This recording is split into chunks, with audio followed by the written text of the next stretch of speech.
সকল বন্ধুকে জানাই রাধে রাধে। তোমরা সব কেমন আছো? আশা করি তোমরা খুব ভালো আছো। তোমাদের ভালোবাসা আমি অনেক অনেক ভালো আছি।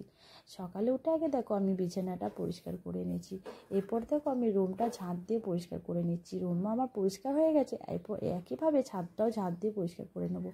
ছাদ আমাকে রোজ রোজ ঝাঁট দিতে হয়, কেন জানো? ছাদে দুটো গাছ আছে, এত নোংরা করে, রোজ রোজ পাতা ফেলে। তাই ঝাঁট দিতে দিতে আমি হাঁপিয়ে যাই।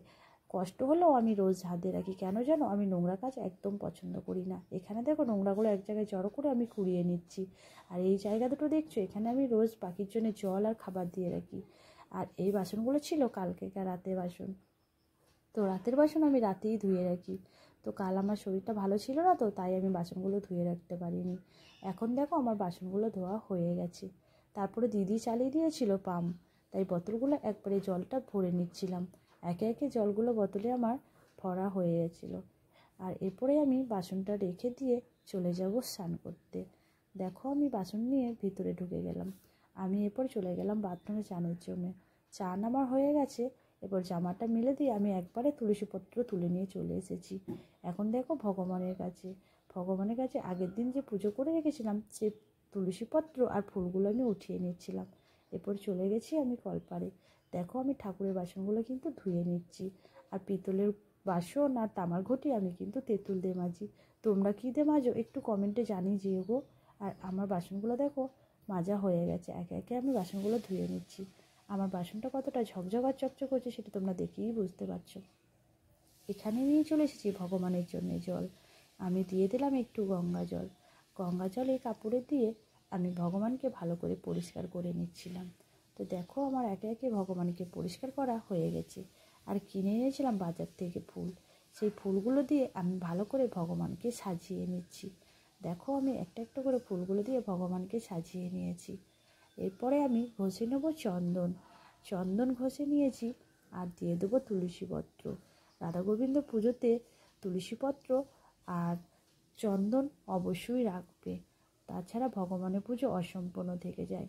আমি যেটুকু জানি সেটুকুই তোমাদের সঙ্গে শেয়ার করলাম। আমার কথার মধ্যে যদি কিছু ভুল থাকে অবশ্যই আমাকে ক্ষমা করে দিও।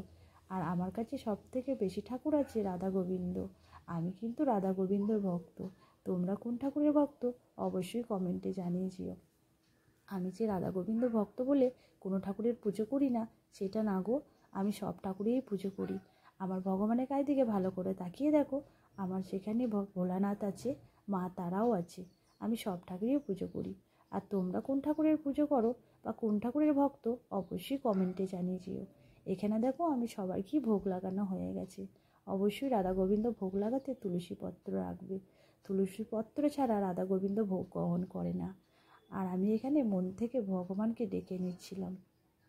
মন থেকে বিশ্বাস করে ভগবানকে ডাকলে ভগবান ঠিকই সাড়া দেয়, এটা হচ্ছে আমার বিশ্বাস। এখন দেখো আমি ভগবানকে প্রদীপ জ্বালিয়ে দিচ্ছি, প্রদীপ দেখিয়ে দিয়েছি। এরপর দেখো ভগবানকে আমি ভালো করে প্রদীপ দেখিয়ে আমি ভালো করে ভগবানকে ডেকে নিচ্ছি। যে যেমনভাবে বিশ্বাসভাবে ডাকবে ভগবান তাকে সেইভাবেই সাড়া দেবে। এখন দেখো আমি জল দিয়ে তুলসী গাছে আর সূর্যদেবকে জলদান করছি। তা সূর্যদেবের জলদান মন্ত্রটা আমি এই ভিডিওতে বললাম না, পরের ভিডিওতে বলে দেবো। এখন আমি তুলসী গাছে জল দিচ্ছি। তো তুলসী মন্ত্রটা তুলসী তুলসী নারায়ণ, তুমি তুলসী বৃন্দাবন, তোমার শিরে ঢালি জল 29 কালে দিয়ে জল। আমার ভিডিওটা ভালো লাগলে সবাই মিলে রাধে রাধে।